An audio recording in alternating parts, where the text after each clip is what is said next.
बेटा screen clear हो रही है, आपको नजर आ रहा है? ओके। ये देखें, सबसे पहले ये कोर्स आउटलाइन है आपकी स्टैटिस्टिक्स की।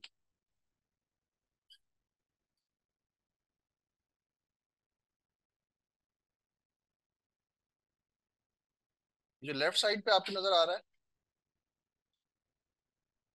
ये पार्ट, ये है आपका स्टैटिस्टिक्स का पार्ट।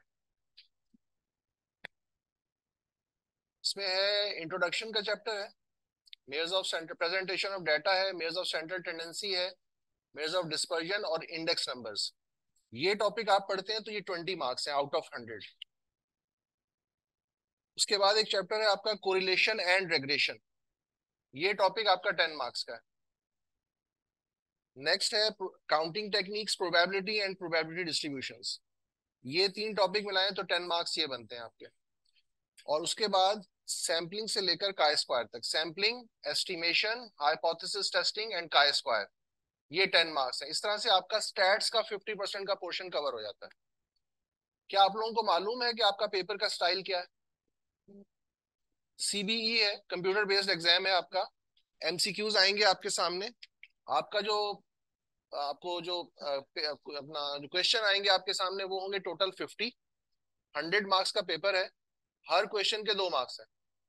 और पास होने के लिए आपको चाहिए 50 मार्क्स, यानी आपको एटलीस्ट 25 करेक्ट आंसर्स देने आउट ऑफ 50। ठीक है, ओके। अब मैं ये पूछना चाहता हूँ आप लोगों से, कितने स्टूडेंट्स ऐसे हैं इस वक्त मेरे सामने जो बैठे हुए हैं जो कॉमर्स बैकग्राउंड से हैं? ऑलमोस्ट सारे। इंजीनियर्स, मेडिकल, शायद एक आधा। और ये जो ऑनलाइन बैठे हैं बेटा? ओके, ठीक है। तो जो कॉमर्स पढ़कर आए हैं उन्होंने तो काफी चीजें पढ़ी हुई है यहाँ पे। जो इंजीनियर्स और डॉक्टर्स हैं उन्होंने भी कुछ बेसिक चीजें उन सबको मालूम है। तो स्टार्ट करते हैं यहाँ से और फिर देखते हैं कि आपको क्या आपने पढ़ा हुआ है और कितना याद है आपको। सही है, थोड़ा सा ये भी देखेंगे ना। चले,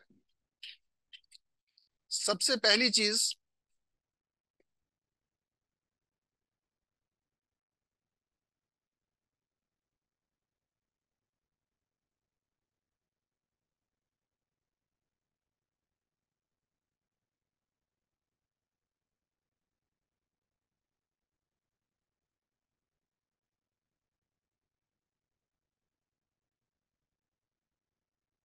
क्या आपको मालूम है ये क्या चीज होती है?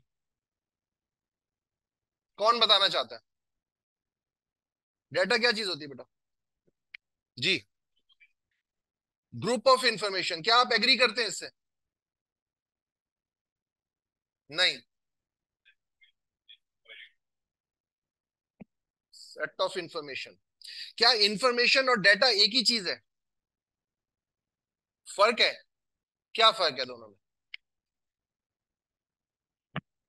डेटा क्या होता है? नाम तो सुना है ना आप लोगों ने, ये पहली दफा सुन रहे हैं? सुनते हैं, डेली लाइफ में बहुत यूज करते हैं हम ये वर्ड। क्या चीज होती है डेटा? कोई नहीं बताना चाहता? थोड़ा सा फर्क होता है इंफॉर्मेशन और डेटा में। डेटा होता है बेटा facts and figures. Facts and figures क्या होता है? क्या होता है? डेटा। और प्रोसेस्ड डेटा को कहते हैं इंफॉर्मेशन। जब डेटा को हम प्रोसेस करते हैं और वो आपको कोई मीनिंग कन्वे करने लग जाए तो फिर वो बनती है इंफॉर्मेशन। इंफॉर्मेशन क्या चीज है? Information is processed data. Data आपको दो टाइप्स में मिलता है।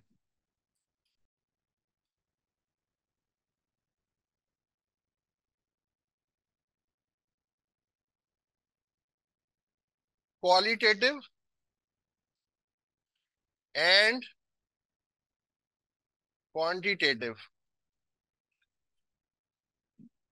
क्वालिटेटिव डेटा वो है जिसको हम नंबर्स में नहीं बता सकते। क्वालिटेटिव डेटा को नंबर्स में, न्यूमेरिक टर्म्स में नहीं बताया जा सकता। For example, honesty. हम कहते हैं ये बंदा बड़ा ऑनेस्ट है, तो क्या ऑनेस्टी को नंबर्स में बताया जा सकता है कि 70 नंबर का ऑनेस्ट है, 105 नंबर का ऑनेस्ट है? नहीं बताया जा सकता। Names,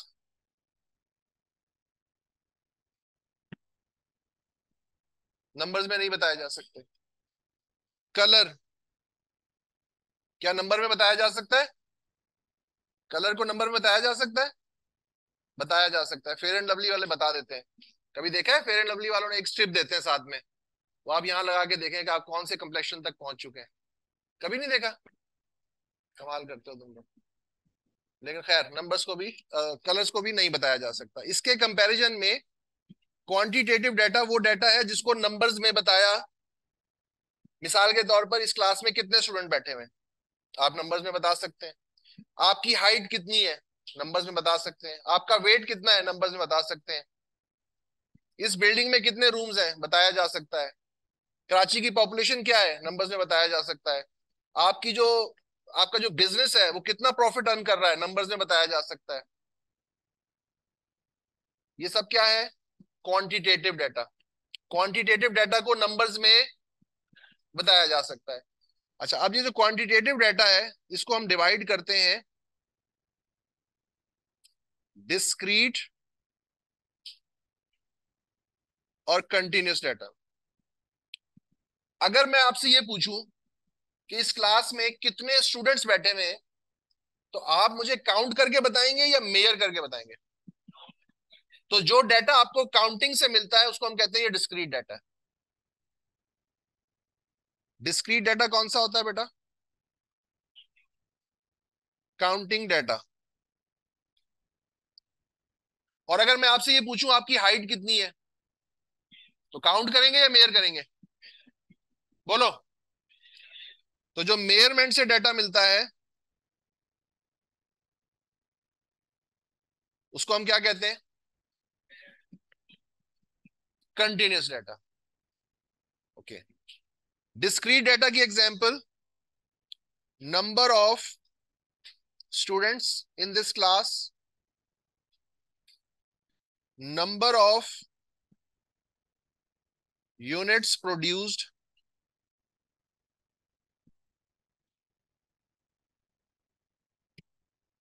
number of units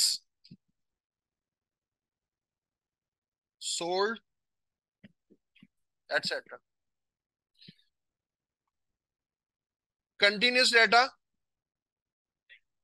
height, wait,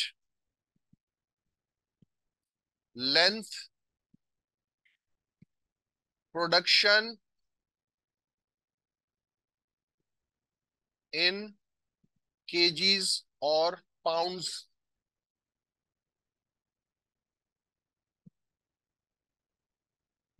अच्छा बेटा, एक बात बताओ,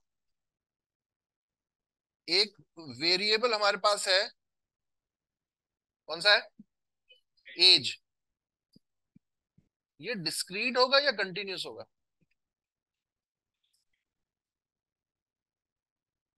बोलो। Discrete variable. क्यों डिस्क्रीट होगा? क्योंकि एज हम काउंट करते हैं। कब से? कब से हमने काउंट करना शुरू की है? ईयर ऑफ बर्थ से। अच्छा, आप ये ईयर के लिए, अपना एज के लिए कौन सा यूनिट यूज करते हैं?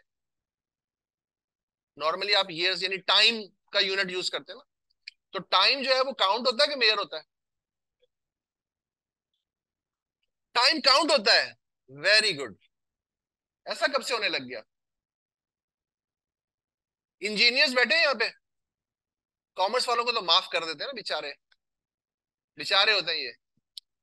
आप हैं इंजीनियर्स, और कोई यहाँ पे डॉक्टर साहब भी बैठे हुए थे, कोई कोई एक था डॉक्टर, आप थे।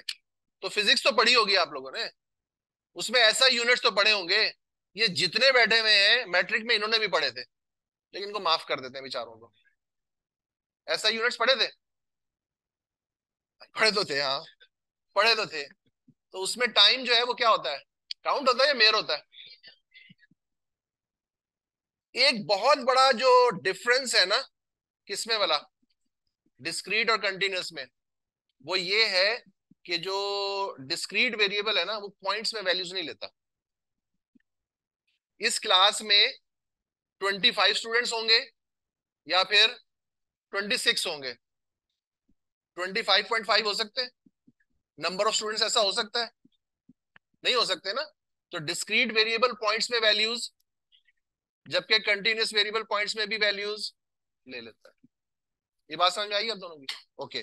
तो फिर एज क्या चीज है, कौन सा वेरिएबल है, तो कहां लिखूं इसको, इस साइड पर,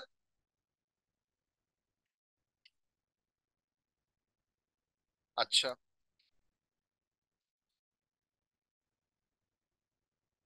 मार्क्स, मार्क्स तो काउंट ही होते हैं ना यार, है ना, पॉइंट्स में भी आ जाते हैं वो तो, आ जाते हैं। फिर क्या करते हैं अगर 87.5 आ जाए तो राउंड ऑफ कर, यानी जब हम उनको लिख रहे होते हैं तो राउंड ऑफ करके लिख रहे होते हैं, इसका मतलब ये नहीं है कि वो पॉइंट्स में आते नहीं है। ओके, तो फिर कहाँ लिखूं, डिस्क्रीट में या कंटिन्यूस में? अच्छा, आप कह रहे हो तो लिख देता हूँ।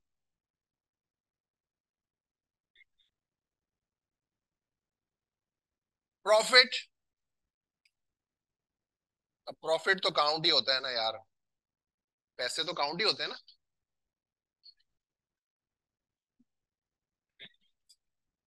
डिस्क्रीट है, कैसे?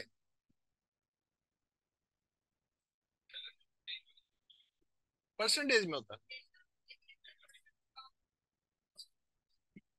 तो प्रॉफिट को कहाँ लिखूं? तो पहली चीज जो आपने देखी बेटा वो ये है कि डेटा आपको ब्रॉडली दो कैटेगरीज में मिल रहा है। एक है क्वालिटेटिव डाटा, दूसरा है क्वांटिटेटिव डाटा। क्वालिटेटिव डाटा आपको मिल रहा है किस तरह से, जिसको आप नंबर्स में, न्यूमेरिक टर्म्स में नहीं बता सकते। किस तरह बता रहे हैं, कैरेक्टरिस्टिक्स है ना, एट्रीब्यूट्स है, डिस्क्राइब तो कर सकते हैं, नंबर्स में नहीं बताया जा सकता। उसके कंपैरिजन में आपके पास दूसरा डाटा टाइप कौन सा है जिसको आप नंबर्स में बता पा रहे हैं। अच्छा, फिर जब नंबर्स में बता पा रहे हैं तो फिर दो चीजें आ रही हैं उसमें, एक वो है जो काउंटिंग से मिल रहा है और एक है वो जो मेजरमेंट से मिल रहा है। तो जो डाटा आपको काउंटिंग से मिल रहा है उसको हम कहते हैं ये डिस्क्रीट वेरिएबल है, और जो डाटा हमें मेजरमेंट से मिल रहा है उसको क्या कहते हैं, कंटिन्यूस। तो डाटा को अब हमने अलग अलग पहचानना शुरू करना है। सबसे पहला काम क्या करना है हमने, डाटा को पहचानो, पहचानोगे तो उसकी उसकी जगह पे रखोगे। यहां तक क्लियर है हमें? ओके। अब आप लोगों के लिए सामने एक चीज ले आते हैं,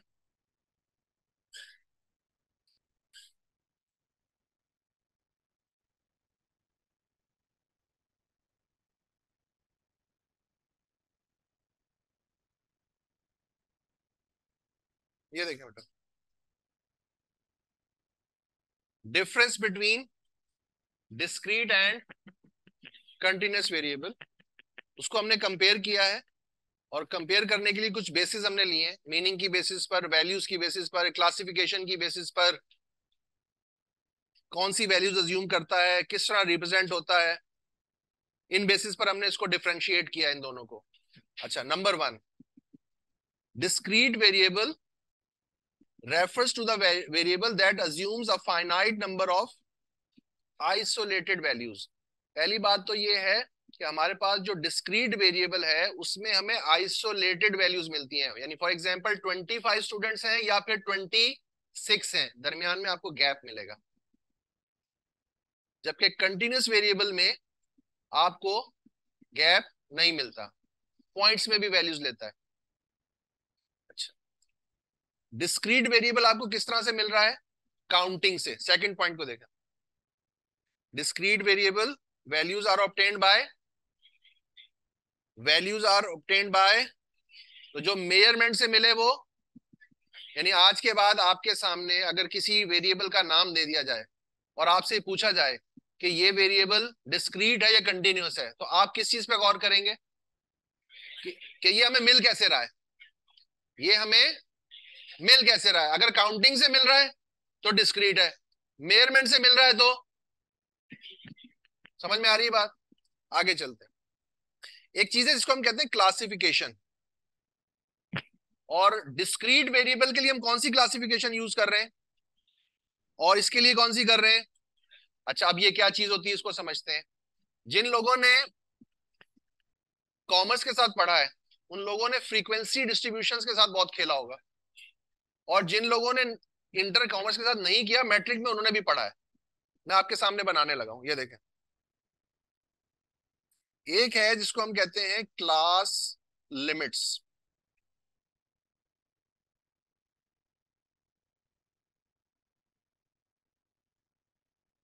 10 to 19, 20 to 29, 30 to 39, 40 to 49, और यहाँ पे उसकी कोई फ्रीक्वेंसी हो सकती है, लेट से 4, 8, 7, 2, कोई भी हो सकती है। इसके कंपैरिजन में एक चीज होती है, इसको हम कहते हैं क्लास बाउंड्रीज। ये नाम सुने में?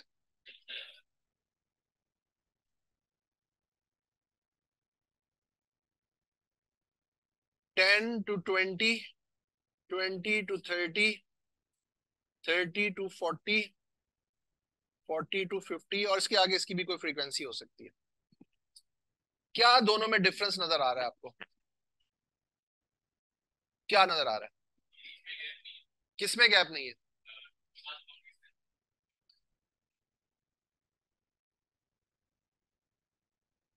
इसका मतलब है ये चीज ओवरलैप कर रही है।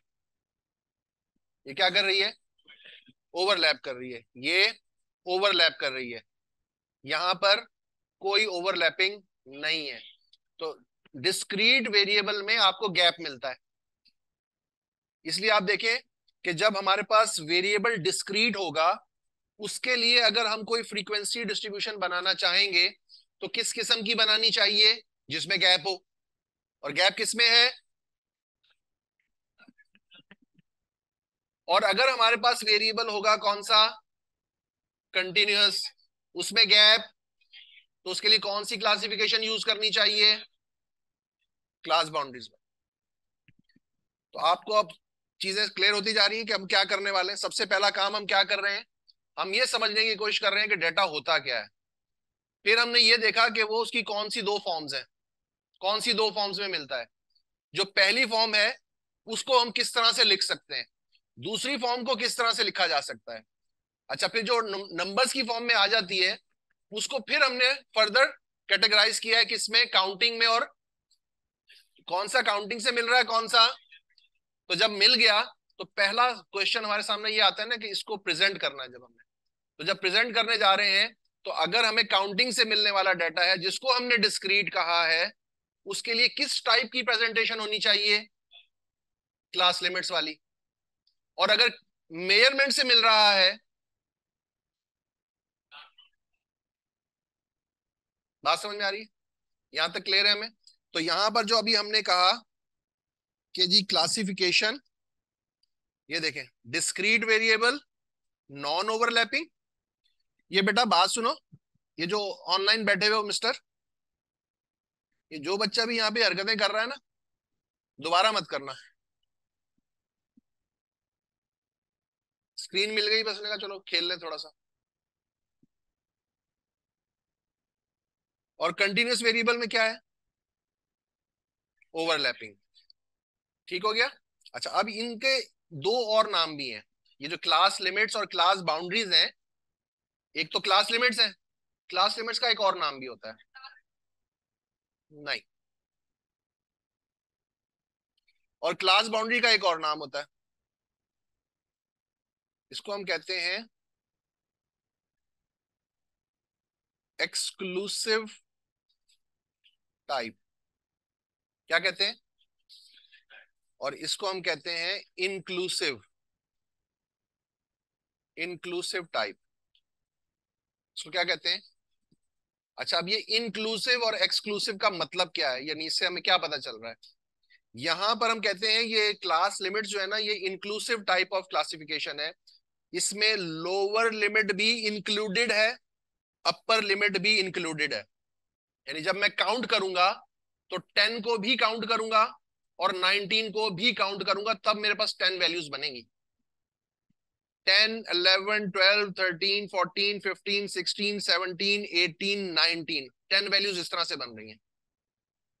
अच्छा, यहां पर ये जो है अपर लिमिट है ना, ये वाली 20 वाली, क्योंकि देखिए यहां भी 20 है और सेकंड क्लास में भी 20 है, तो अगर मेरी कोई वैल्यू 20 आएगी तो उसको कहां लिखना चाहिए? नीचे क्यों लिखना चाहिए? क्योंकि ऊपर वाली एक्सक्लूडेड है। देखिए ना, जब दो जगह पे 20 लिखा हुआ है तो मैं कहां पे लिखूं? तो मुझे ये बताता है कि जो ऊपर वाला 20 है ना, ये एक्सक्लूडेड है।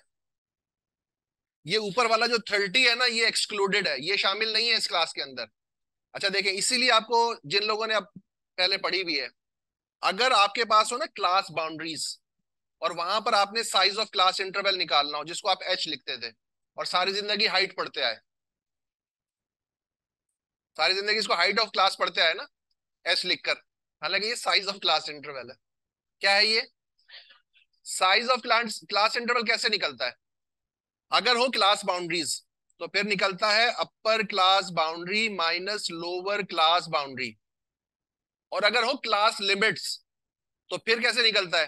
फिर हम कोई सी भी दो कंसेक्टिव अपर या कोई सी भी दो कंसेक्टिव लोअर का डिफरेंस लेते हैं। यानी इसमें हम लेते हैं, इसमें हम करेंगे ना 20 - 10, यानी इन दोनों का डिफरेंस लेंगे, या हम लिखेंगे 29 - 19, इस तरह से करेंगे। समझ रहे हो बात को? क्योंकि यहाँ दोनों इंक्लूडेड है ना, इसलिए डिफरेंस तो लेंगे तो यहाँ 9 आ जाएगा, वहां पे लेंगे तो 10 आएगा। अब बात समझ रहे हो? याद आई ये चीजें? ओके।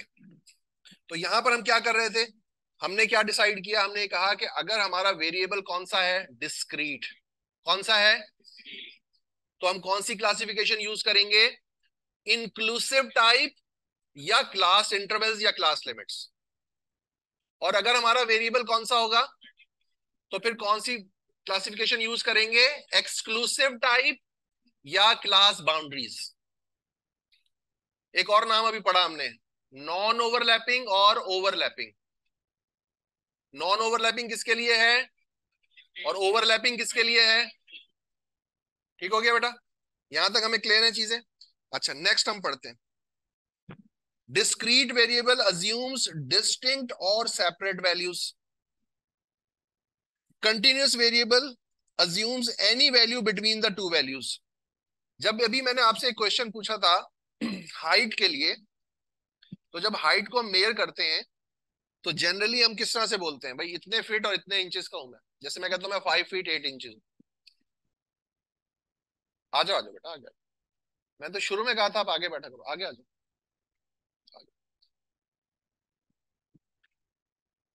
हाइट को जब हम मेयर करते हैं तो किस तरह से करते हैं? 5 फीट 8 इंचेस। क्या इंच के बाद भी कोई मेयरमेंट है, स्केल है हमारे पास? कौन सा? सेंटीमीटर के बाद? उसके बाद? उसके बाद? उसके बाद? उसके बाद? है डेका? उसके बाद पीका? उसके बाद? बस? या है कुछ? है नहीं, लेकिन हम जा सकते हैं। जा नहीं पा रहे क्यों? क्योंकि हमारे पास वो इंस्ट्रूमेंट नहीं है। लेकिन इसका मतलब ये नहीं है कि इसके बाद वैल्यूज नहीं है। आप जो है हाइट जो है बताएंगे तो नॉर्मली क्या यूज करते हैं? फीट और इंचेस, बात खत्म। लेकिन उसके आगे भी तो चीजें हैं ना। बोलो तो सही। सो रहे हो गया क्लास में? अच्छा, आजकल का स्टूडेंट जो है ना बड़ा मजेदार होता है, आंखें खोल के सो जाता है। हमें लग रहा था जाग रहा है, हमारी तरफ देख रहा है, लेकिन वो सोया हुआ होता है वो। तो उसके लिए उससे बात करनी पड़ती है, ये देखने के लिए कि जाग रहा है या सो रहा है। तो बेटा, मैं ये बताने की कोशिश कर रहा हूं कि जो कंटिन्यूअस वेरिएबल है वो इनफाइनाइट वैल्यूज ले सकता है। हम मजबूर हैं क्योंकि हमारे पास जो इंस्ट्रूमेंट अवेलेबल है वो एक लिमिट तक जा सकता है। लेकिन अगर हम किसी आगे की किसी लेटर स्टेज पे जाके इस काबिल हो जाएं तो जो नैनो सेकंड है उससे भी, या नैनो मीटर है उससे भी आगे जा सकते हैं। इसका मतलब ये इस बात का मतलब है any value between the two values. ये समझ में आया? जबकि डिस्क्रीट वेरिएबल कौन सी वैल्यूज लेता है? डिस्टिंक्ट या सेपरेट वैल्यूज लेता है। 2 है, 2 के बाद 3 है, 3 के बाद 4 है, अलग अलग वैल्यूज लेगा। समझ में आ रही बात? अच्छा, उसके बाद क्या लिखा हुआ है? किसका बेटा? इसका। मैं ये कह रहा हूं बेटा कि हमारे पास जो मेजरमेंट स्केल है ना, वो एक लिमिट तक अवेलेबल है। मिसाल के तौर पर हम थोड़ी देर के लिए आगे नहीं जाते, हम कहते हैं हमारे पास मैक्सिमम जो है ना वो इंचेस तक ही हम काउंट कर सकते हैं, यानी जो इंस्ट्रूमेंट हमारे पास अवेलेबल है। तो हम कहते हैं, मैं कहता हूँ जी मैं 5 फीट 8 इंचेस का हूँ। लेकिन मसला ये है कि क्योंकि ये मैं लेंथ की बात कर रहा हूँ, तो लेंथ के अंदर इनफाइनाइट वैल्यूज हम जा सकते हैं। सवाल ये है कि हमारे पास इंस्ट्रूमेंट होना चाहिए, जो कि नहीं है, लेकिन कंटिन्यूस वेरिएबल इनफाइनाइट वैल्यूज लेता है। ये है इसका मतलब। ठीक है, आगे चले। आगे क्या लिखा हुआ है? रिप्रेजेंटेड बाय का मतलब है, अगर हम अपने इस वेरिएबल्स को ग्राफिकली रिप्रेजेंट करना चाहें तो कौन कौन से तरीके हैं हमारे पास? आइसोलेटेड वैल्यूज किसके लिए? और कंटिन्यूस के लिए कौन सा लिखा हुआ है? Connected points. तो कौन से अपने ग्राफ देखे हैं कभी? ये देखो, मैं दिखाता हूं आपको। ये अब नो लिखा रहेगा पूरी क्लास में। ये देखो बेटा,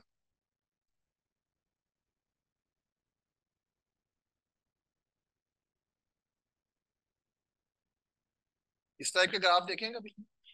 Okay. और इस तरह का ग्राफ देखा है कभी? दोनों ग्राफ्स में क्या डिफरेंस नजर आ रहा है? डिफरेंस क्या है? यहां पर एक बार और दूसरे बार में आपको डिफरेंस नजर आ रहा है। यहां पर आपको बार्स कनेक्टेड नजर आ रहे हैं। तो अब आपने दो तीन चीजें देखी। सबसे पहले आपने देखा जो वेरिएबल डिस्क्रीट है उसमें आपको गैप मिलता है। तो उसके लिए जो क्लासिफिकेशन आपने यूज की उसमें भी गैप था। 10 के बाद 19, 19 के बाद 20 से स्टार्ट हो रहा था, 1 यूनिट के गैप से स्टार्ट हो रहा था। जब आपके पास कंटिन्यूस वेरिएबल था तो उसके लिए क्या यूज किया आपने? 10 से 20, 20 से 30 एंड 30 से। ठीक है, और इसी तरह जब आप ग्राफ की बात कर रहे हैं तो यहां पे कौन से ग्राफ यूज किए आपने जिसमें गैप है? डिस्क्रीट वेरिएबल के लिए कौन सा ग्राफ यूज करेंगे? गैप वाला। कौन सा वाला? बार। इसको क्या बोलते हैं? बार डायग्राम या बार चार्ट। और इसको क्या कहते हैं? हिस्टोग्राम। हाँ बेटा, कुछ समझ तो नहीं आ गया? आ तो नहीं गया कुछ? यहां तक क्लियर है हम लोग? अच्छा, अभी जो कुछ हमने पढ़ा, यहां पर हमने इसके क्या बनाए हुए थे? बुलेट्स बनाए हुए थे, पॉइंट्स बनाए हुए थे। और यहां पर यही सब कुछ जो अभी हम ऊपर पढ़कर आए हैं पैराग्राफ्स की फॉर्म में लिखा हुआ है। पढ़ पा रहे हैं इसको? पढ़ा जा रहा है? नजर आ रहा है? विजिबल है? अब देखें, कुछ बेटर है? अब इसी चीज को जरा पढ़ लें।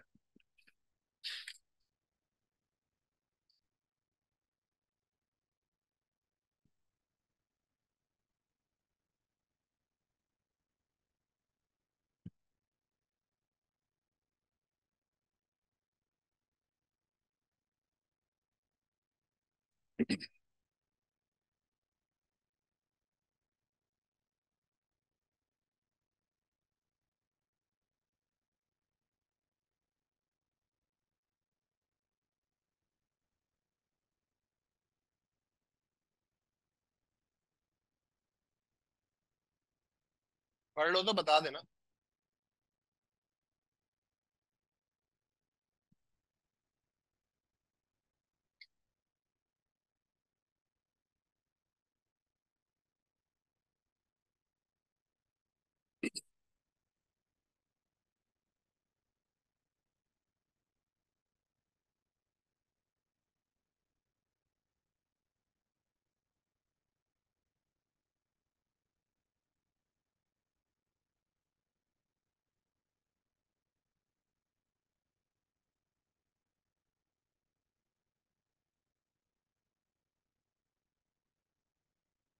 यहां तक कोई चीज समझ में आ गई हो?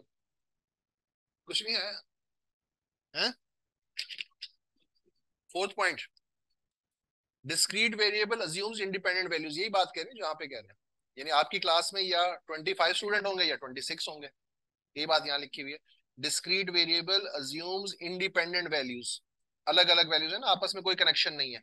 25 26 सेपरेट वैल्यूज हैं, इंडिपेंडेंट वैल्यूज हैं, गैप है उनके दरमियान। whereas continuous variable assumes any value in a given range or quantity। मतलब जहां तक फॉर एग्जांपल मैं कहता हूँ 5 8, 5 8 से आगे भी जा सकते हैं, उससे आगे भी जा सकते हैं, जहां तक आप पहुंच चुके हैं उससे भी आगे जा सकते हैं, ये है मसला। इसलिए हम कहते हैं any value between the two values. Okay, ये कुछ एग्जांपल्स लिखी हुई है डिस्क्रीट वेरिएबल और। तो डिस्क्रीट वेरिएबल में क्या लिखा हुआ है? Number of printing mistakes, number of road accidents, number of siblings, height of a person, age of a person, profit earned by the company. Clear हो गया? okay. अब उसके बाद बेटा ये दूसरी चीज, ये नाम कभी सुने? प्राइमरी डेटा वर्सेस, क्या होता है प्राइमरी डेटा? कौन बताएगा आज? जो खुद कलेक्ट करे वो प्राइमरी डेटा होता है, ये इन्होंने बोला है, मैंने नहीं बोला। ठीक है, क्या होता है प्राइमरी डेटा? आप भी अपना वर्जन दे सकते हैं, बता सकते हैं, जो पता है आपको बता सकते हैं। जो फर्स्ट टाइम यानी फर्स्ट हैंड डाटा होता है, बिल्कुल सही है ये बात जी। और इसके अलावा कुछ? अच्छा, कोई भी डाटा प्राइमरी है या सेकेंडरी कैसे पता चलता है? यानी मुझे कैसे पता चलेगा कि ये डाटा प्राइमरी है या सेकेंडरी है? डाटा कलेक्टेड बाय, अच्छा वो कह रहे हैं अगर क्वेश्चनेयर के मेथड से कलेक्ट किया गया है तो वो प्राइमरी डाटा है। क्या एक डाटा एक शख्स के लिए प्राइमरी और दूसरे के लिए सेकेंडरी हो सकता है? हो सकता है। पहले ओके, यानी ओके, चलें इसको थोड़ा सा आसान करते हैं। देखो बेटा, प्राइमरी डाटा वो डाटा होता है जो आपके प्रॉब्लम के लिए कलेक्ट होता है। प्राइमरी डाटा कौन सा होता है? जो आपके प्रॉब्लम के लिए कलेक्ट होगा, वो चाहे आप खुद कलेक्ट करें या किसी से करवा लें, वो क्या कहलाएगा? Primary data. ये देखें, data collected for the problem in hand. Problem in hand के लिए जब भी कोई डाटा कलेक्ट होगा वो कहलाएगा प्राइमरी डाटा। उसके लिए ये बिल्कुल जरूरी नहीं है कि आपने खुद कलेक्ट किया हो, आप किसी से करवा भी सकते हैं। प्रॉब्लम इन हैंड का मतलब है आपको जरूरत महसूस हुई, आप चाहते हैं कि आपने जो है वो एडमिशन लेना था सीए में। आपने कहा पहले जरा पता करते हैं कौन कौन से इंस्टीट्यूशन अवेलेबल है। अब आपने जो है वो, आपके सामने एक प्रॉब्लम आ गया ना, कहाँ जाके एडमिशन लो, है ना प्रॉब्लम। तो इसको आपने कहा कि कैसे टैकल किया जाए, जरा पहले पता करते हैं कौन कौन सी इंस्टीट्यूशन अवेलेबल है, क्या क्या सर्विसेज मिल रही हैं, ऑनलाइन क्लास देते हैं नहीं देते, रिकॉर्डिंग देते हैं नहीं देते, ये सारा कुछ आपने सोचना था, उसके बाद आपने डिसीजन लेना था। तो अब आपके सामने ये प्रॉब्लम आ गया। अब आप इसको टैकल करने के लिए दो काम कर सकते हैं। पहला काम ये है कि आप पूरे कराची में जितने इंस्टीट्यूशन है वहां पे जरा पता कर लें, खुद निकल पड़े, यहाँ पे है कोई इंस्टीट्यूट? हाँ जी ये है। क्या ये सीए की एजुकेशन देता है? हाँ देता है। चले जाओ अंदर, सारी इंफॉर्मेशन लिख लो, दूसरी जगह चले जाओ, तीसरी जगह चले जाओ, चौथी जगह चले जाओ। ये डाटा क्यों कलेक्ट हो रहा है? आपके लिए, आपको जरूरत थी इसलिए कलेक्ट हो रहा है। तो आपके लिए क्या कहलाएगा ये? Primary data. समझ में आ रही है बेटा? अच्छा, सेकेंडरी डाटा वो डाटा होता है जो किसी और प्रॉब्लम के लिए कलेक्ट हुआ होता है लेकिन आप उसको अपने लिए यूज कर लेते हैं। Secondary data collected by others for some other purpose. वो आपके पर्पस के लिए कलेक्ट ही नहीं होता, वो किसके लिए होता है? अदर पर्पस के लिए कलेक्ट हुआ होता है। अच्छा, अब इसकी कोई एग्जांपल ले लें। अभी मैंने क्लास शुरू होते ही सबसे पहला क्वेश्चन आप लोगों से क्या पूछा था, याद है आप लोगों को? क्या? आप ठीक हैं। अच्छा, और उसके बाद सीए करने आए हो, उसके बाद हैं सारे के सारे आए हो, और उसके बाद मैंने आप लोगों से पूछा था कितने स्टूडेंट ऐसे हैं जो कॉमर्स वाले हैं, पूछा था ना। कितने ऐसे हैं जो इंजीनियरिंग बैकग्राउंड से आए हैं, कितने ऐसे हैं जो मेडिकल बैकग्राउंड से आए हैं। क्यों ऐसा पूछने की जरूरत पड़ी मुझे? मुझे ऐसा पूछने की जरूरत इसलिए पड़ी मेरे बच्चों कि मेरे सामने ना एक प्रॉब्लम है, और वो प्रॉब्लम ये है कि अगर फर्ज करें आप किसी इंजीनियरिंग कॉलेज में एडमिशन लें, तो वहां टीचर को पता होता है कि ये जितने भी स्टूडेंट मेरे सामने बैठे हुए हैं ना, ये सब के सब इंजीनियरिंग बैकग्राउंड से आए हुए हैं। मेडिकल वाले को तो इंजीनियरिंग कॉलेज में एडमिशन नहीं मिलता ना, हमारे यहाँ तो नहीं मिलता, पाकिस्तान में तो नहीं मिलता, मिलता है? ओके। अच्छा, अगर किसी मेडिकल कॉलेज में आपने एडमिशन लिया है, तो सब कौन से बैठे होंगे? लेकिन यहाँ तो सारे नमूने बैठे हुए, बैठे हुए ना। यानी मेडिकल वाले भी बैठे हुए, इंजीनियर्स भी बैठे हुए, चाहे कम बैठे हुए, और कॉमर्स वाले भी बैठे हुए, सब बैठे हुए।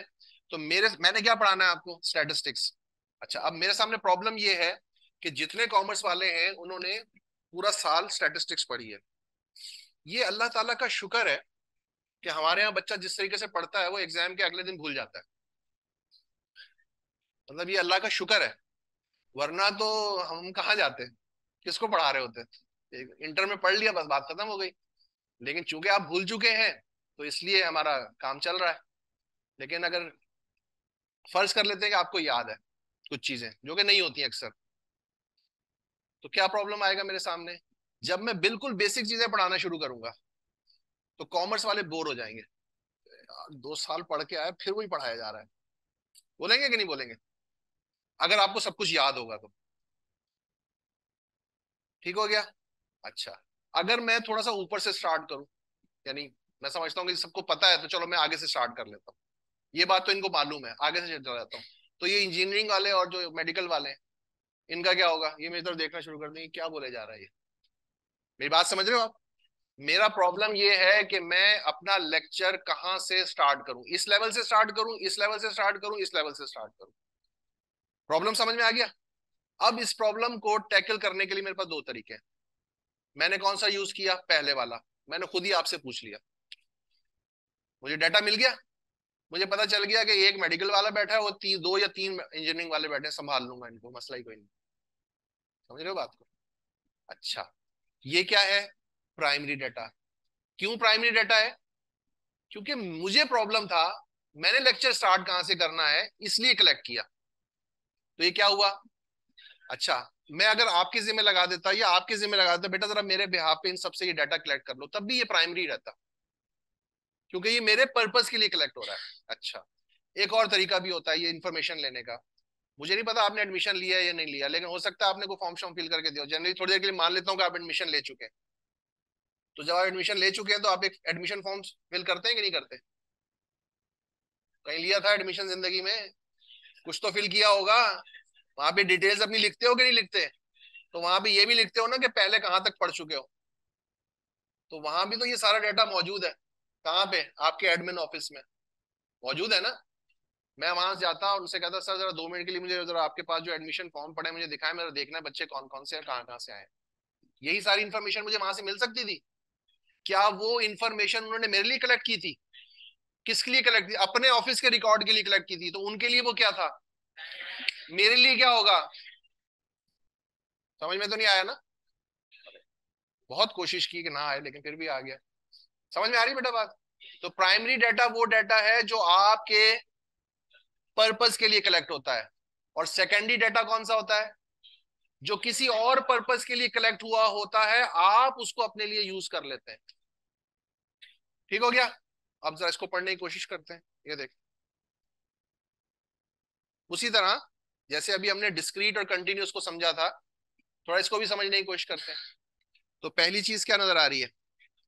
अच्छा, meaning primary data refers to the first hand data gathered by the researcher himself. Generally ऐसा ही होता है, जब रिसर्चर किसी से कलेक्ट करवा लेता है तब भी हम यही कहते हैं कि इन्होंने किया है काम सारा। Secondary data means data collected by someone else earlier, इसका मतलब है ये पास्ट डाटा होता है।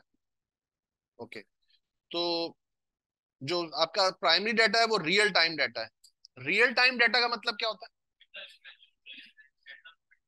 जब उसकी जरूरत पड़े तब जनरेट हो, इसको कहते हैं रियल टाइम डाटा। यानी ऐसा नहीं कि कलेक्ट करके रख लिया आप यूज कर लेंगे, नहीं। जिस दिन आपको प्रॉब्लम हो या जिस टाइम आपको प्रॉब्लम हो उस वक्त अगर जनरेट हुआ है तो उसको हम कहेंगे रियल टाइम डाटा है, जबकि सेकेंडरी डाटा पास्ट डाटा होता है।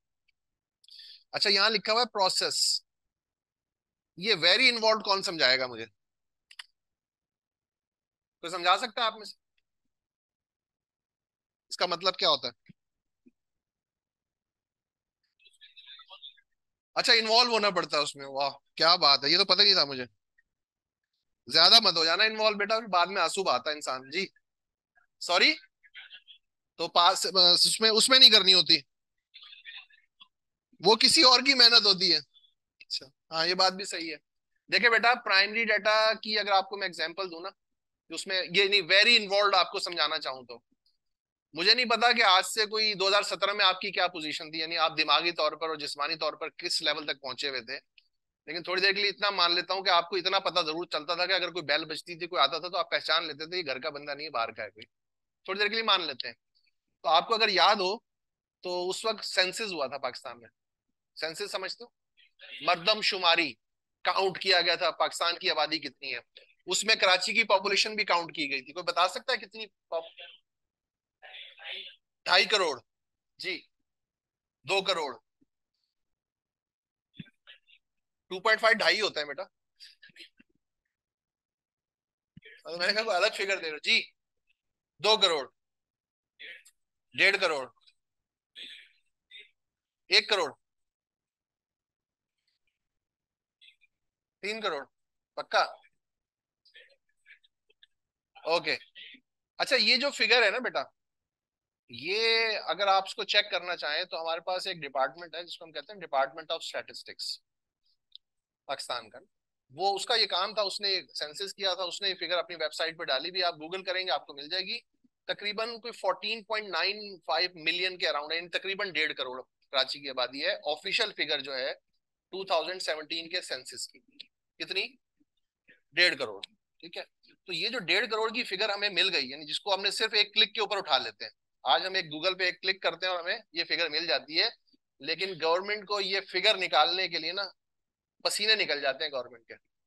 कैसे? सुने। अगर वो आपको टाइम याद हो, आपने आपके घर की बेल बजी, आपने बाहर निकल के देखा तो एक साहब खड़े में, और एक साहब उनके साथ वर्दी में खड़े में, इतनी बड़ी G3 लेके, फौजी जवान। आपने देखा क्या हो गया? मैंने कहा जी कोई मतलब घर में कोई बड़ा है तो उसको भेजो।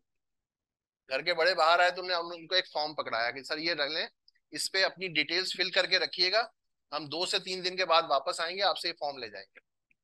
उसमें क्या था कि आपने अपना नाम लिखा, यानी जो घर का सरबराह है उसने अपना नाम लिखा, अगर शादीशुदा है तो अपनी बीवी का नाम लिखा, बच्चे हैं तो उनका नाम लिखा।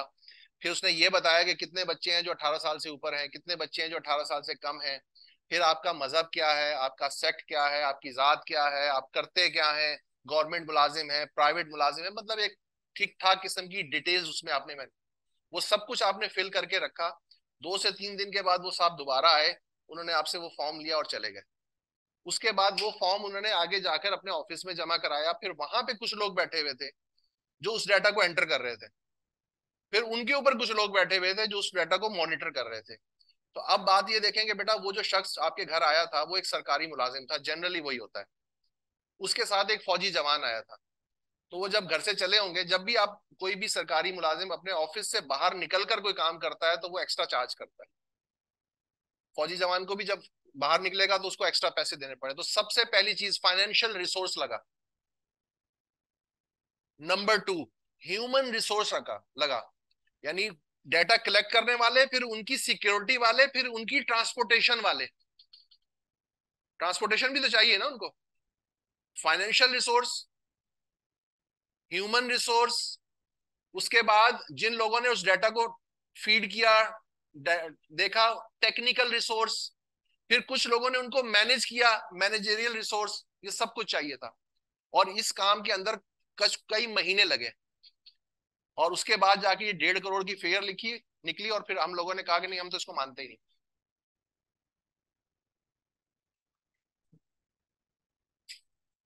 इस तरह से आपको ये 1.5 करोड़ की फिगर मिली है। कितना प्रोसेस इसमें लगा है, इसका मतलब होता है वेरी इन्वॉल्व। टाइम लगता है, पैसा लगता है, ह्यूमन रिसोर्स लग रहा है, टेक्निकल रिसोर्स लग रहा है, फाइनेंशियल रिसोर्स लग रहा है, सिक्योरिटी के इदारे आपके। इमरान खान ने इतना शोर मचाया कि जी इलेक्शन कराओ, गवर्नमेंट कहती है हमारे पास पैसे ही नहीं है, हम इलेक्शन कहाँ से कराएं। पता है ना आपको इस बात का? रहते तो हो ना, सोशल मीडिया पे 24 घंटे बैठे रहते हो।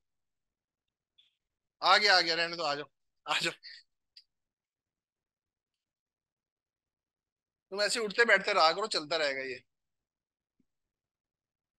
तो बेटा अब ये है, प्रोसेस समझ में आ गया बेटा? इसके कंपैरिजन में जो आपका सेकेंडरी डाटा है वो क्विक एंड इजी है, जल्दी मिल जाता है। सोर्सेज क्या क्या है हमारे पास? सर्वेज हैं, ऑब्जर्वेशंस हैं, एक्सपेरिमेंट्स हैं, क्वेश्चनियर्स हैं, पर्सनल इंटरव्यूज हैं। इन सब के थ्रू हम क्या कलेक्ट कर सकते हैं? Primary data. और सेकेंडरी डाटा के लिए गवर्नमेंट पब्लिकेशंस हैं, वेबसाइट्स हैं जिसका अभी आप जिक्र कर रहे थे, बुक्स हैं, जर्नल एंट्रीज हैं। मैंने जो आपको एग्जांपल दी थी वो इंटरनल रिकॉर्ड की थी, जो ऑफिस में आपके फॉर्म पड़े होंगे वो इंटरनल रिकॉर्ड है। ठीक है। अच्छा, कॉस्ट इफेक्टिवनेस की बात करें तो जाहिर है ये एक्सपेंसिव है और वो इकोनॉमिकल है। कलेक्शन टाइम इसका लॉन्ग है और इसका स्पेसिफिक होना, क्योंकि प्राइमरी डाटा कलेक्ट ही, यही बैठ जाओ, अगर कोई काम नहीं है तो यही बैठ जाओ हमारे पास। जो आपका प्राइमरी डाटा है, क्योंकि वो आपकी नीड के लिए कलेक्ट हो रहा होता है, इसलिए वो आपके प्रॉब्लम के स्पेसिफिक होता है। जबकि सेकेंडरी डाटा आपके लिए होता नहीं है, इसलिए आपकी नीड के अकॉर्डिंग हो भी सकता है और नहीं भी हो सकता। जो अवेलेबिलिटी है, प्राइमरी डाटा की क्रूड फॉर्म में मिलता है। क्रूड फॉर्म समझते हैं? क्रूड ऑयल का नाम सुना है कभी? यानी मिक्स्ड फॉर्म में पड़ा होता है, हर चीज उसमें पड़ी हुई होती है, मिक्स फॉर्म में पड़ा होता है। आप क्या करते हैं? रिफाइन करते हैं उसको, अलग अलग कर देते हैं उसको, प्रॉपर उसकी जगह पे रख देते हैं। Accuracy and reliability primary data की ज्यादा है। क्यों? क्योंकि आपने खुद कलेक्ट किया है या किसी से करवाया है, तो आपको पता है कि आपने कहाँ कहाँ डंडी मारी है। किसी और का किए हुए काम का हम कैसे अंदाजा लगा सकते हैं? ठीक है, चले, ये क्लियर है हमें प्राइमरी और सेकेंडरी डाटा? ओके। उसके बाद बहुत इंपॉर्टेंट चीज है बेटा, पॉपुलेशन वर्सेस सैंपल। क्या हमें मालूम है पॉपुलेशन क्या चीज होती है? एक तो वही मतलब है जो हम समझते हैं सब लोग, किसी भी जगह की आबादी को पॉपुलेशन कहते हैं। स्टैटिस्टिक्स में पॉपुलेशन का थोड़ा सा अलग मतलब है। क्या आपको मालूम है? कॉमर्स वाले आज फंसे हुए हैं, इंजीनियर्स और वो तो सब बच गए। हाँ भाई, कॉमर्स वालों, पढ़ा है ना? अब ये तो मत कहना कि हमने पढ़ा नहीं था। सॉरी, इसको पॉपुलेशन कहते हैं। हाँ हाँ, ठीक है। नहीं लेकिन मैंने, मेरा क्वेश्चन ये था कि पॉपुलेशन क्या चीज होती है, अगर हम बताना चाहें स्टैटिस्टिक में। यार ये बार बार डिस्कनेक्ट हो रहा है। जी जी, आप बोले।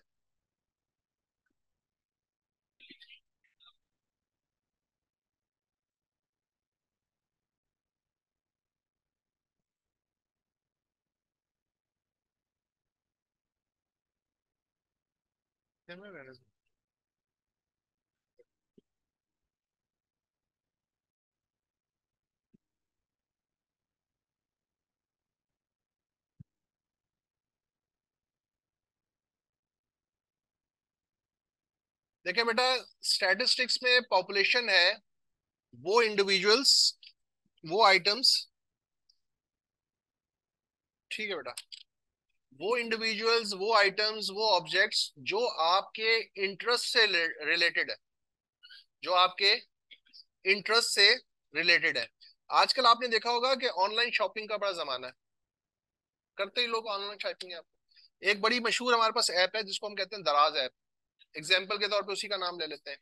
आप उसमें क्या करते हैं कि आप उसकी वेबसाइट पे जाते हैं, या शायद उसने कोई ऐप बनाई हुई, उसके थ्रू आप अपनी जो है वो परचेज ऑनलाइन जो है शॉपिंग कर लेते हैं। अच्छा, अगर वो दराज वाले ये देखना चाहें, थोड़ी देर के लिए मान लेते हैं कि वो ये देखना चाहते हैं कि ये जो ईयर चल रहा है, लास्ट 3 मंथ्स में, लास्ट 3 मंथ्स में कितने लोगों ने उनकी जो वेबसाइट है उसको हिट किया, उसको उन्होंने गो थ्रू किया, और उसके बाद या ऑर्डर प्लेस किया या लीव करके चले गए। क्या देखना चाहता है? कितने लोगों ने उनकी वेबसाइट को हिट किया और उसके बाद कितने लोगों ने उस पर ऑर्डर प्लेस किया। तो अब उनका इंटरेस्ट क्या है? वैसे तो वैसे तो पूरी दुनिया ही उनकी कस्टमर है, लेकिन अब उसकी जो इस वक्त पर्टिकुलर सिनेरियो के अंदर उनका इंटरेस्ट क्या है, वो लोग जो उनकी वेबसाइट को ऑनलाइन विजिट कर रहे हैं, वहां पे जाकर ऑर्डर प्लेस कर रहे हैं। तो उस वक्त जितने लोगों ने हिट किया होगा, जितने लोगों ने वहां विजिट किया होगा, उसका जो टोटल है ना, वो उनकी पॉपुलेशन बन जाएगी। अच्छा, अब उसके बाद वो ये देखना चाहते हैं कि भाई इनमें से कितने लोग, उन्हें जब देखा कि जी फॉर एग्जांपल 10 लाख लोगों ने विजिट किया और उनके पास जो ऑर्डर प्लेस हुए वो 50,000 थे, भाई बाकी के 9.5 लाख लोग सिर्फ ऐसे ही घूम के चले गए यहाँ से, क्यों चले गए? मतलब ये अब कंपनी तो ये तो पता चलेगा ना, तो अब ये कंपनी जानना चाहती है कि उन्होंने सिर्फ विजिट किया और वापस क्यों चले गए, और अगर कुछ नहीं खरीदा तो क्यों नहीं खरीदा। तो अब कंपनी क्या करेगी, कंपनी उनसे कांटेक्ट करने की कोशिश करेगी। क्या करेगी? अच्छा, अब बाकी के 9.5 लाख लोगों को विजिट करें, कांटेक्ट करें, या फिर उनमें से कुछ लोगों को उनमें से कुछ लोगों को कांटेक्ट कर लिया जाए, ईमेल कर दिया जाए, या कोई मैसेज चला दिया जाए, या कोई भी तरीका अडॉप्ट कर लिया जाए। तो अगर फॉर फॉर एग्जाम्पल उन 9.5 लाख लोगों में से हम चाहते हैं कि जो 50,000 लोग सिलेक्ट करो, उनको ईमेल कर लो या उनको कॉल कर लो या उनको मैसेज भेज दो और उनके उनसे फीडबैक लेने की कोशिश करो।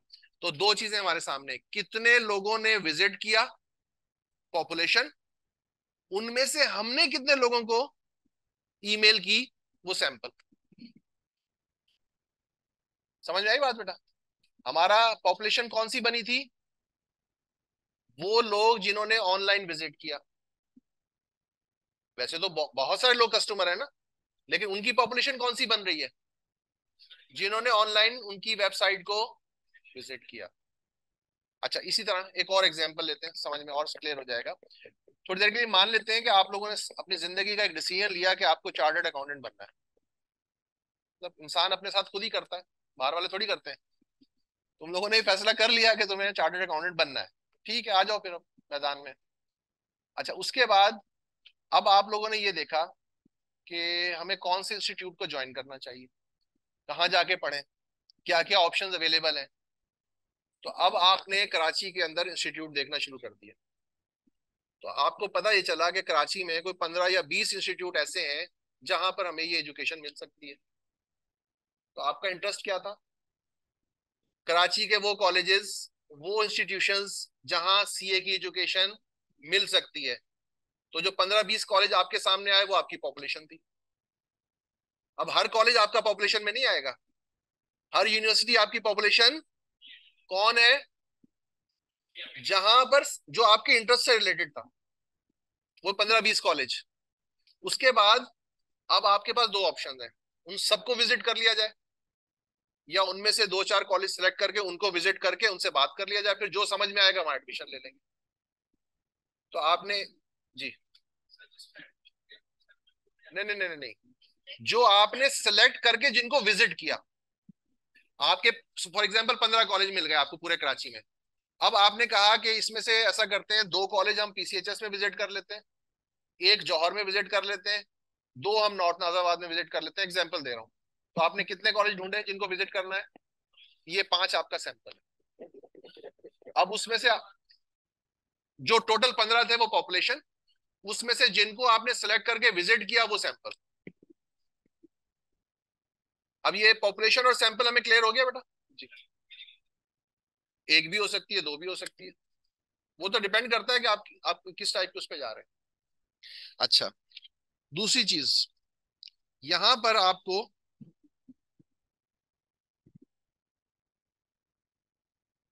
ये एक टर्म नजर आ रही है और एक टर्म ये नजर आ रही है। ये स्टैटिस्टिक्स नहीं है, ये स्टैटिस्टिक है। फर्क है दोनों में। स्टैटिस्टिक सब्जेक्ट का नाम है, ये है स्टैटिस्टिक। अच्छा, अब कोई आपसे पूछे कि भाई ये पैरामीटर क्या चीज होती है, तो आप उसके बारे में दो बातें बताएंगे। सबसे पहली चीज आप ये बताएंगे कि पैरामीटर एक न्यूमेरिक क्वांटिटी है। क्या चीज है? न्यूमेरिक क्वांटिटी का मतलब होता है वो चीज जिसको नंबर्स में बताया जा सके। न्यूमेरिक क्वांटिटी क्या होती है? जिसको आप नंबर्स में बता सकते हैं। फिर वो आपसे पूछे कि ये पैरामीटर करता क्या है। पैरामीटर कहता है डिस्क्राइब्स द कैरेक्टरिस्टिक्स। क्या बताता है? कैरेक्टरिस्टिक्स बताता है। वो आपसे पूछे किसकी,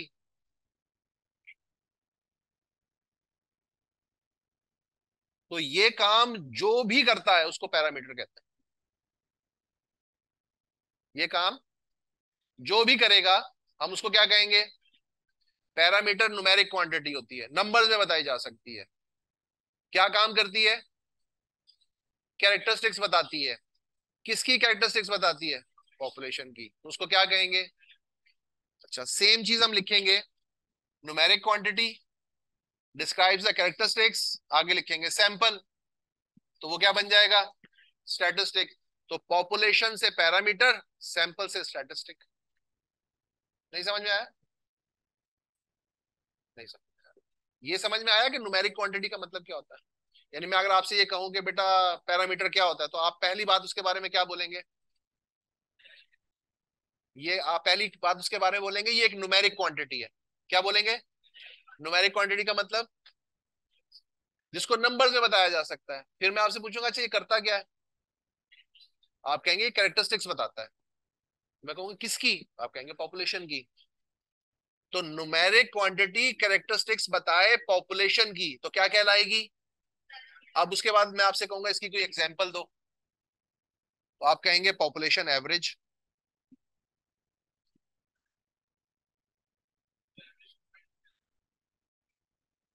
तो मैंने तो न्यूमेरिक क्वांटिटी कहा है, न्यूमेरिक क्वांटिटी पॉइंट्स में भी आ सकती है और पॉइंट्स के बाद भी आ सकती है।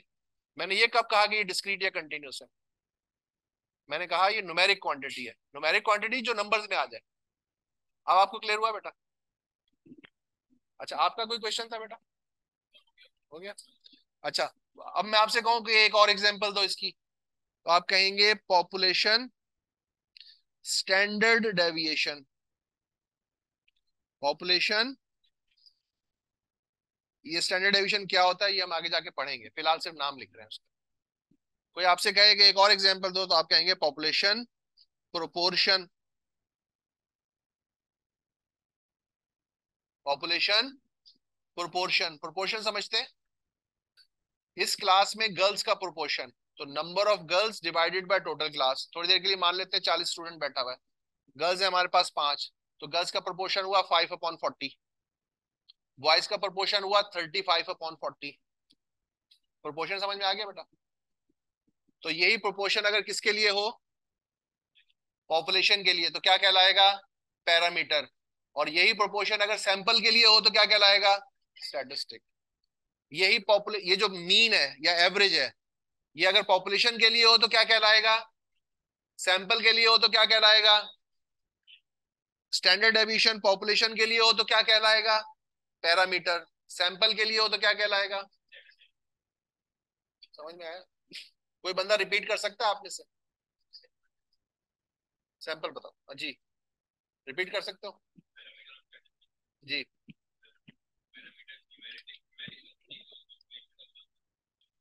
पॉपुलेशन का क्या बताता है? कैरेक्टरिस्टिक्स बताता है। पॉपुलेशन की कैरेक्टरिस्टिक्स को बताने वाली न्यूमेरिक क्वांटिटी को हम कहते हैं पैरामीटर। एग्जांपल्स, पॉपुलेशन, पॉपुलेशन का एवरेज, पॉपुलेशन का स्टैंडर्ड डेविएशन, पॉपुलेशन का प्रोपोर्शन। अच्छा, अब यही सारे काम अगर सैंपल के लिए हो रहे हो तो स्टैटिस्टिक, यानी सैंपल का एवरेज, सैंपल का स्टैंडर्ड डेविएशन, सैंपल का, दोबारा रिपीट कर दो, आगे चल के समझा दो, आ जाएगा। सैंपल समझ में आया आपको? सैंपल क्या होता है? थोड़ी देर, अच्छा देखें, थोड़ी देर के लिए मान लेते हैं कि हमारे पास जो पॉपुलेशन है ना वो 10 लोगों की है। 10 लोगों का हुआ क्विज, टेस्ट हो गया। 10 लोगों ने उसमें से मार्क्स लिए 75, 82, 35, 45, 67, 81, 91, कितने हो गए? 3 और 3 6 और 1 7, और उसके बाद 64 8 69 और 50। 10 लोग हो गए बेटा। थोड़ी देर के लिए मान लेते हैं कि ये पॉपुलेशन है, थोड़ी देर के लिए मान लेते हैं ये। अच्छा, अब अगर हम इस पॉपुलेशन का एवरेज निकालें, यानी इनके मार्क्स का एवरेज निकालें। अब मैं एग्जांपल के तौर पे लिख रहा हूं, मैंने कैलकुलेशन नहीं की हुई है। तो मैं कहता हूं कि ये वैल्यू आ रही है, लेट से 70। एग्जाम्पल, एवरेज लिया, एवरेज ले लिया हमने। अच्छा, अब इसके बाद इन 10 लोगों में से मैंने रैंडमली 3 लोग सेलेक्ट किए, 4 लोग सेलेक्ट कर लिए। कौन कौन से? एक ये कर लिया, एक ये कर लिया, एक ये कर लिया, और एक ये कर लिया। कौन कौन से हैं? 35, 67, 91 और 64। और अब मैं इनका एवरेज लेता हूं, तो थोड़ी देर के लिए मान लेते हैं कि ये वैल्यू आ गई कोई 52। ऐसी एग्जांपल दे रहा हूं। तो ये क्या चीज है? ये भी एवरेज है। ये क्या चीज है? ये भी एवरेज है। वो एवरेज किसके लिए कैलकुलेट किया है? तो उसको क्या कहेंगे? और ये एवरेज किसके लिए कैलकुलेट हुआ है? तो इसको क्या कहेंगे? चीज एक ही है। किसके लिए कैलकुलेट हो रही है? पॉपुलेशन के लिए तो पैरामीटर, सैंपल के लिए तो स्टैटिस्टिक। क्लियर हो गया बेटा? ओके, आगे चल सकता हूं? बड़ी मेहरबानी। ओके जी, अब हमारे सामने पहला काम आ गया, प्रेजेंटेशन ऑफ डेटा का। अब हम डेटा को प्रेजेंट करने जा रहे हैं। तो डेटा को जब हम प्रेजेंट करते हैं तो या तो टेक्सचुअल फॉर्म में करते हैं। टेक्सचुअल फॉर्म का मतलब होता है ये जो वर्ड प्रॉब्लम्स होते हैं, डेटा हमें वर्ड्स में पूरे पूरे फ्रेजेस के अंदर गिवन होता है। और दूसरा है टेबुलर, जिसको अभी हमने नाम लिया था फ्रीक्वेंसी डिस्ट्रीब्यूशन का। सबसे पहले देखें frequency distribution of discrete data. Discrete data कौन सा था? जो काउंटिंग से मिल रहा था, जिसमें पॉइंट्स में डेटा नहीं आता।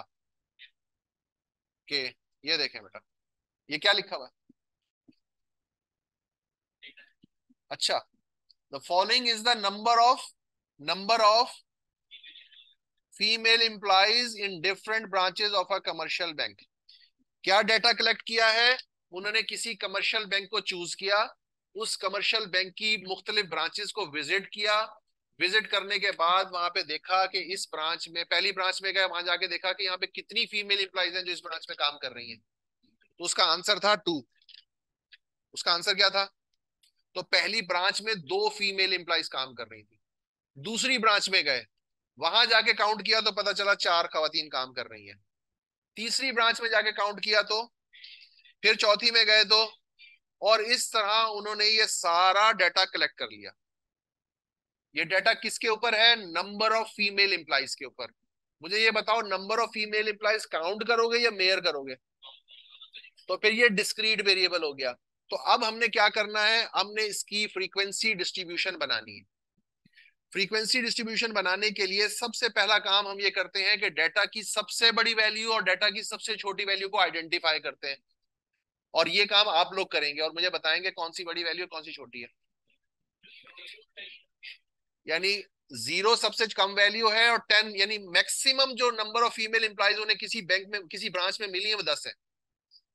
और कुछ ब्रांचेस ऐसी भी थी जहां पे कोई फीमेल एम्प्लॉय काम नहीं कर रही थी। तो 0 से लेकर 10 तक का डाटा आ गया।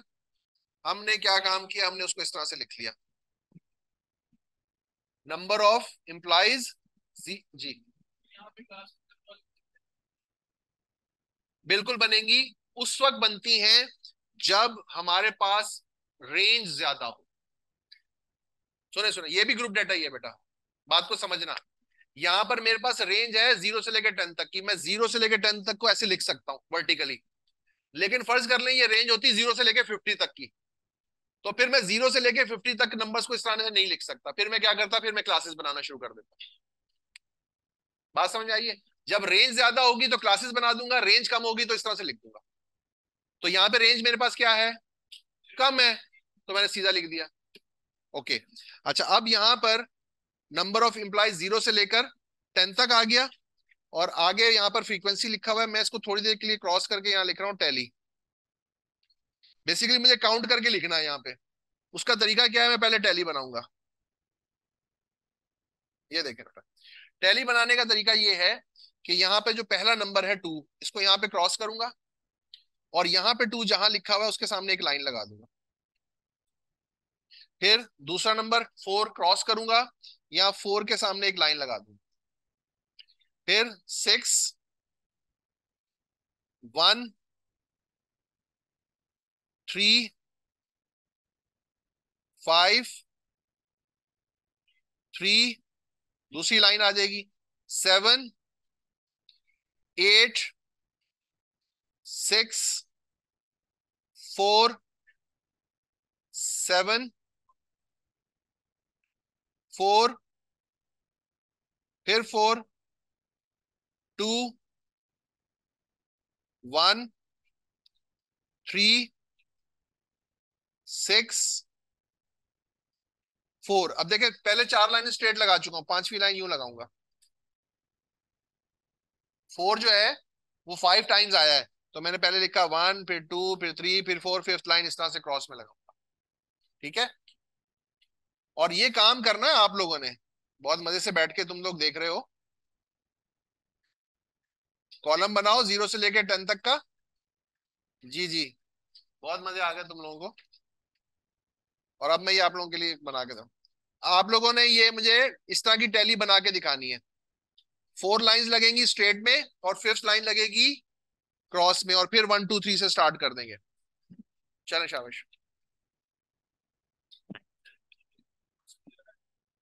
फिर अगर दोबारा आएगा फिर 1, ये इस तरह देखो, 1, 1, 2, 3, 4, फिफ्थ, फिर आ गई तो 1, 2, 3, 4, फिर फिफ्थ, फिर 1, 2।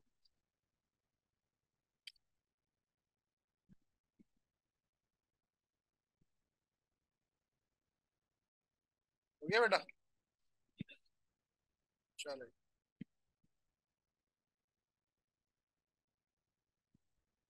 जी बेटा, बोले, कोई एक आदमी बोल दे। 2, 8, 9, 7, 11, 8, 6।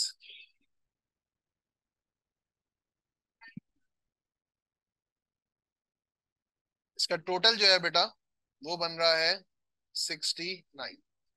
69 ब्रांचेस का ये डाटा था। और इसके लिए ये बेटा, ये डाटा सब लोग नोट कर लें, ये आगे हमारे काम आने वाला है क्योंकि हम इसको यूज करेंगे। एटलीस्ट इतने पार्ट को नोट कर लें, नंबर ऑफ एम्प्लॉइज और फ्रीक्वेंसी वाला जो कॉलम है, ये नोट करके रख लें क्योंकि हमें काम आएगा आगे। हाँ जी, काउंट करके हमने ये नंबर्स लिख लिए, क्योंकि ये जीरो जो था ना, ये इस तरह से लिखा हुआ था जैसे, इसके आगे इस तरह 2 लाइनें लगी। ये देखो बेटा, ये था आपके पास वेरिएबल, ये था टैली का कॉलम, और यहाँ पर हमने फ्रीक्वेंसी लिखी, इस तरह से 2 आ गया। ये जहाँ 8 लिखा हुआ है ना 1 के आगे, ये यूं लिखा हुआ था 1, 2, 3, 4, फिर 1, 2, 3, 5 और 3, 8 हमने लिख लिया ये लाइंस को काउंट करके। क्लियर है बेटा?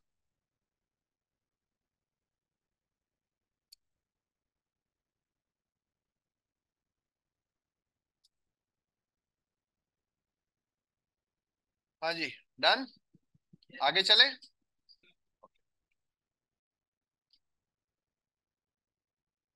अब हमारे पास कौन सी फ्रीक्वेंसी डिस्ट्रीब्यूशन आ रही है बेटा? Continuous frequency distribution. क्या है ये data? Construct a frequency distribution with the suitable class interval of size of marks obtained by 50 students का डाटा कलेक्ट किया गया, उनके स्टोर्स यहाँ पर हमने नोट कर लिए, ये आपके सामने आ गए। क्या कहता है? Construct a frequency distribution. इसकी लिमिट्स हमने पहले से बना दी है, ये देखें, 10 to 19, 20 to 29 and so on. ठीक है। अच्छा, ये कर लेने के बाद अब क्या करेंगे? उसी तरह टैली बनाएंगे जैसे पहले बनाई थी। यहाँ पे फर्स्ट नंबर क्या है? 23। 23 को क्रॉस करेंगे और वो किस रेंज में आएगा? 20 से 29 की रेंज में, तो यहां पर एक लाइन लगा लो। दूसरा नंबर कौन सा है? इसको यहां पे लिख ले। तीसरा यहां आ जाएगा। समझ में आ रहा है बेटा? तो जब समझ में आ रहा है तो फिर करो ना इसको बैठ के।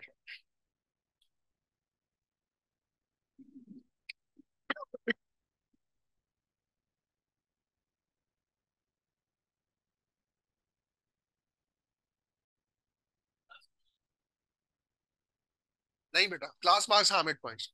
यस।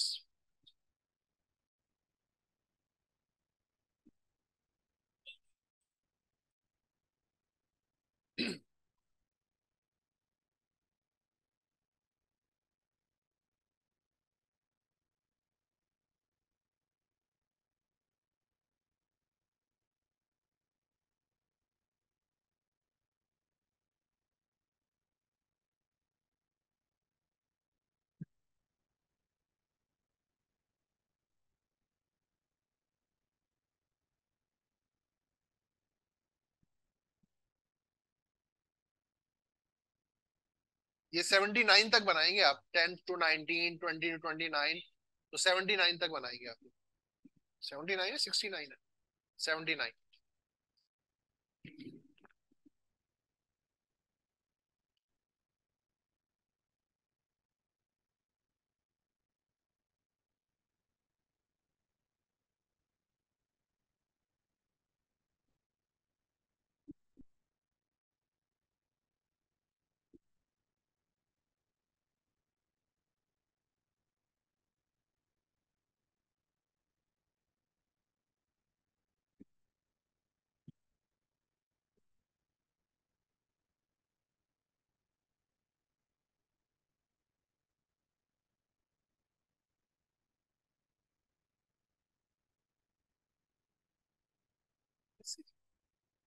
कुछ नहीं लाए लिखने के लिए? अच्छा, नहीं नहीं, आपको नहीं, पीछे बात करो। कुछ लेके दे दूं लिखने के लिए? नहीं नहीं बेटा, मैंने कहा कुछ आपको दे दूं, कागज वगैरह लिखोगे? बेटा कोई कागज पेन दो भाई को, कोई दे दो आप में से। कोई एक्स्ट्रा पेन हो तो वो भी दे दो भाई को।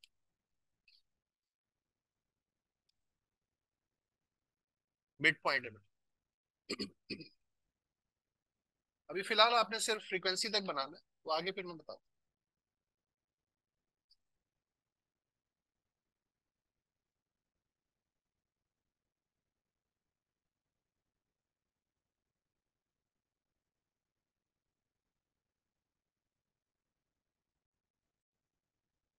एक मिनट बेटा।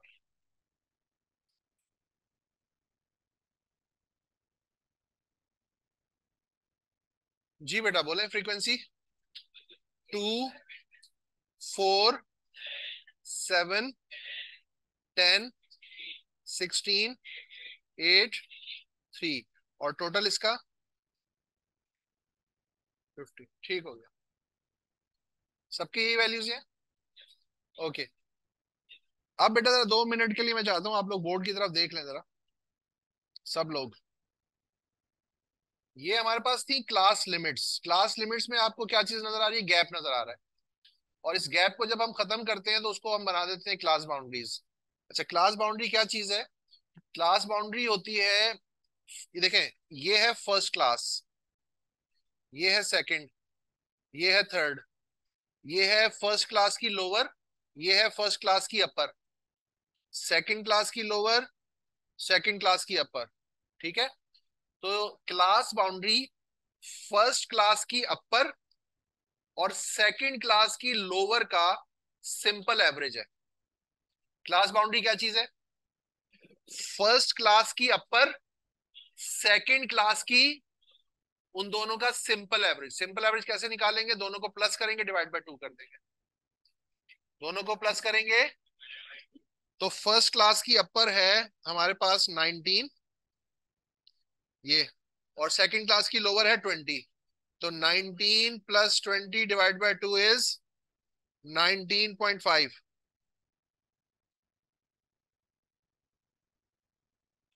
19 + 20 डिवाइडेड बाय 2। अच्छा मुझे ये भी, अच्छा मुझे समझ में आ गई। अब जितने भी ये हैं बेचारे कॉमर्स वाले, वो क्या कर रहे हैं? अगर 0.5 ऐड करो, 0.5 सब्ट्रैक्ट करो, बहुत अच्छी बात है। मैं आपको ये बता रहा हूं कि क्लास बाउंड्री होती क्या है, आप मुझे बता रहे हैं कि बनती कैसे है। क्लास बाउंड्री क्या चीज है? वो एक एवरेज है। किसका? फर्स्ट क्लास की अपर और सेकंड क्लास की। समझ में आई बात? नहीं आई? ओके, तो यही काम किया है मैंने। देखिए, फर्स्ट क्लास की अपर लिमिट क्या है और सेकंड क्लास की लोअर क्या है, दोनों को ऐड करो, डिवाइड बाय 2 कर दो, तो ये मुझे आपको क्या मिल गई? Class boundary. यही चीज यहां लिखेंगे दोबारा। अब सेकंड क्लास की अपर क्या है और थर्ड क्लास की लोअर क्या है, इन दोनों को प्लस करो, डिवाइड बाय 2 करो, वही चीज यहां रिपीट कर दो। फिर 39.5, 49.5, 59.5, 69.5।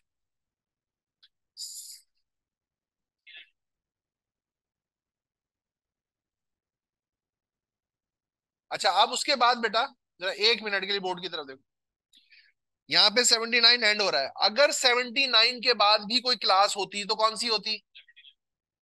क्लास कौन सी होती? 80 से शुरू होती, तो 79 और 80 का एवरेज। और अगर 10 से पहले कोई क्लास होती तो 9 पर एंड होती, तो 9 और 10 का एवरेज 9.5। आपको समझ में नहीं आया? रिपीट करूं? क्लास बाउंड्री में हम करते ये हैं कि जो गैप नजर आ रहा है ना, ये देखें, यहाँ पे 19 है या 20 है, इस गैप को खत्म करना है। अच्छा, कैसे खत्म करेंगे? इस तरह से खत्म करेंगे कि इसकी 19 और इसका 20, इनको ऐड करो, डिवाइड बाय 2 कर दो, क्या आया? 19.5। ठीक है, 19.5 को यहां भी लिख दिया और यहां भी लिख दिया। उसके बाद दूसरी दूसरी वैल्यू कौन सी है? ये 29 और 30। 29 प्लस 30 डिवाइडेड बाय 2। बेटा कुछ बोलो तो सही। 29.5, तो वो ये देखो, यहां भी लिख दिया, यहां भी लिख दिया। फिर अगली क्लास कौन सी है? ये 39 और 40, ये देखो 39 प्लस 40 डिवाइडेड बाय 2, 39.5। ये देखो, यहां भी लिखा हुआ, यहां भी लिखा हुआ। हाँ, कौन सा साइन माइनस का? ये माइनस का नहीं है, ये है 2। ये यूं लिखा हुआ है बेटा, 9.5 टू 19.5, ये लिखा हुआ है। ठीक है, कोई प्रॉब्लम नहीं बेटा। हाँ जी, अब क्लियर हो गया हमें? हमेशा 0.5 माइनस करेंगे और हमेशा 0.5 ऐड करेंगे, ऐसे ही करते आए हो। फिर क्या करते आए हो?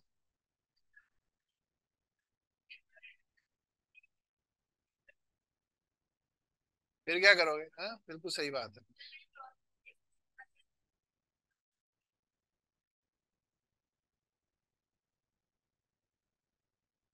बिल्कुल सही है, बिल्कुल सही करते आए हैं आप। अच्छा, अब है उसके बाद लिखा हुआ है क्लास मार्क। क्लास मार्क होता है basically mid point. Mid class भी कहते हैं, मिड क्लास भी कहते हैं, क्लास मार्क भी कहते हैं, मिड पॉइंट भी कहते हैं। और कोई नाम है इसका? मिड वैल्यू, मिड वैल्यू भी कहते हैं, कुछ भी कह सकते हैं। कैसे मिलेगा? किसको? लोअर लिमिट और अपर लिमिट को ऐड करेंगे, डिवाइड बाय 2 करेंगे। ठीक है, ये देखो,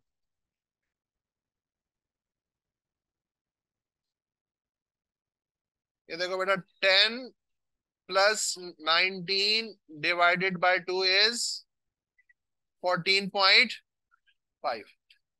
अच्छा, कोई बच्चा ऐसे तो नहीं करता? इधर देखो जरा, 10 प्लस 19 डिवाइडेड बाय 2। नहीं नहीं, कोई कर देते हैं कुछ लोग ऐसा। ऐसा मत करना बेटा। ओके, तो सेकंड क्या आएगा बेटा? फिर 54, 64 एंड 74, प्लस करके डिवाइड बाय 2। ये देखो बेटा, ये 10, ये 19, इन दोनों को प्लस करो, डिवाइड बाय 2 कर लो। मिड क्लास या मिड पॉइंट, इन दोनों वैल्यूज का मिड पॉइंट, इन दोनों वैल्यूज का मिड पॉइंट निकालना है, तो इन दोनों वैल्यूज को प्लस करो, डिवाइड बाय 2 कर दो।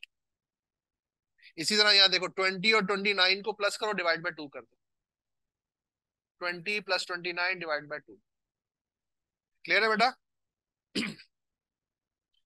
अच्छा, यहां पे क्या लिखा हुआ बेटा? ये रिलेटिव फ्रीक्वेंसी, ये कैसे निकालते हैं? Frequency of the class divided by total frequency. अच्छा, अब यहां पर देखें, पहली क्लास की फ्रीक्वेंसी क्या है और टोटल फ्रीक्वेंसी क्या है? तो यहां लिखेंगे बेटा 2 डिवाइडेड बाय 50 इज 0.0।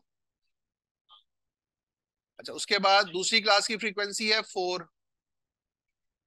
50 इज 0.0। फिर क्या लिखा हुआ है? 7 divided by 50, 0.14। 10 divided by 50, 0 point. उसके बाद है 16 divided by 50, 0.32। 8 divided by 50, 0.16। 3 divided by 50, 0.06। याद रखना कि रिलेटिव फ्रीक्वेंसी का जो टोटल है वो हमेशा कितना आएगा, और अगर 1 से कम या ज्यादा आ रहा है तो इसका मतलब है आपसे कोई मिस्टेक हो गई, उसको चेक कर लो। जब वो ऐसा कोई नंबर आता है जिसमें रिकरिंग डेसिमल्स आ जाते हैं, तो ज़ाहिर है आप राउंडिंग करेंगे, जब राउंडिंग करेंगे तो थोड़ा बहुत एरर आ सकता है, वो चलता है। बेटा ये 50 टोटल है, इस फ्रीक्वेंसी का टोटल है। 2 + 4 + 7 + 10 + 16 + 8 + 3 इज 50। फ्रीक्वेंसी का टोटल जो है ना वो 50 है। ठीक है बेटा? यहां तक क्लियर है हम सबको? बस सब पुरानी बातें पढ़ा के हमसे पूछ रहे हैं कि क्लियर है कि नहीं है। ये पता है तुम्हें क्यों मैं पढ़ा रहा हूँ दोबारा? नहीं, क्योंकि तुम लोगों ने सही तरीके से नहीं पढ़ा था। जब तक सही तरह नहीं पढ़ोगे पढ़ाता रहूंगा दोबारा। सही तरह से एक दफा पढ़कर आ जाते तो यहाँ नहीं पढ़ना पड़ता ना दोबारा। अब ये मत कहना कि जी हमारे तो 50 में से 49 मार्क्स आए थे। हैं, रिजल्ट नहीं आया? चलो, आ जाएगा। जो तीर चलाए हैं वो भी सामने आ जाएंगे। क्यूमुलेटिव फ्रीक्वेंसी बेटा, क्यूमुलेटिव फ्रीक्वेंसी में क्या करेंगे? क्यूमुलेटिव फ्रीक्वेंसी क्या होती है? उसमें हम वैल्यूज को ऐड अप करते जाते हैं, एक्यूमुलेट करते जाएंगे। तो उसके लिए क्या करेंगे? सबसे पहले फर्स्ट फ्रीक्वेंसी को एज इट इज लिखेंगे। इस 2 में किसको ऐड करेंगे? नेक्स्ट वैल्यू को, जो कि 4 है। फिर इस 6 में नेक्स्ट वैल्यू, फिर 13 में नेक्स्ट वैल्यू, 23 में नेक्स्ट वैल्यू, 39 में नेक्स्ट वैल्यू, 47, और 47 में नेक्स्ट वैल्यू। क्यूमुलेटिव फ्रीक्वेंसी की जो फाइनल वैल्यू है किसके इक्वल आनी चाहिए? टोटल फ्रीक्वेंसी के इक्वल आनी चाहिए, ना 50 के ना 100 के।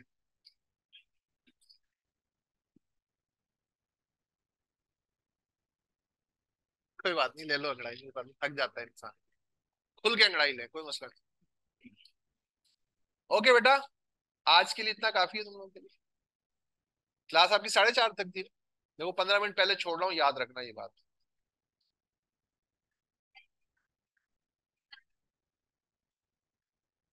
बनाऊंगी, ये देखो, वो हम यहाँ जाके बनाएंगे, आगे जाके बनाएंगे, उसको भी बनाएंगे। काफी है बेटा आज के लिए। जवाब ही नहीं दे रहे, नोट करो।